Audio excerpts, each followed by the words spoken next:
consequence. Walang pakialaman sa aming consequence. Lolo, consistent ang tawag doon from elemento to kasi na-honor ka. Sa aming consequence, kung kanino matapat yung bote, siya yung honor. Ano nangyari yan? Ay, honor ka. Sige nga, kung talagang honor, anong place mo ng honor ka? Sa school namin! Kaya nga, anong place mo ka ng honor ka? Sa school nga, paulit-ulit. Yung pagalit?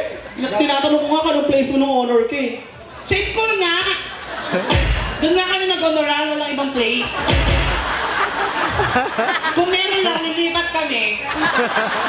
Saksaka ka ng bobo, no? Sabi ko kung anong place mo ng honor ka, kung first honor ka, second honor ka, third honor ka, siya nga, boba. Ikaw ang bobo magtanong tanga. Bakit? Pag may number ang tanong, anong number mo sa honor? Ganun. Place ka ng place, kung sinabi ko yung lugar, galit ka. Hindi ko alam kung saan yung lugar.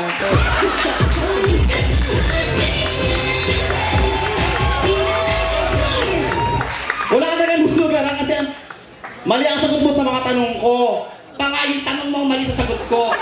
Bauna yung sagot bago yung tanong? Pwede na yun ngayon. Ito mo kapag may discuss. Sige nga. Kung talaga, saan ka magaling? Tingnan mo kung di ko bobo. Siyempre mag-honor ka, dapat magaling ka sa lahat ng subject. Tama ka? Ako pa bobo ngayon, tsaka ako pa yung tanga? Ano ulit sinabi mo? Saan ka magaling? Sa lahat ng subject. Subjects! May S yun. Bingi, sabi ko sa lahat ng subject. Bakit may S yung lahat?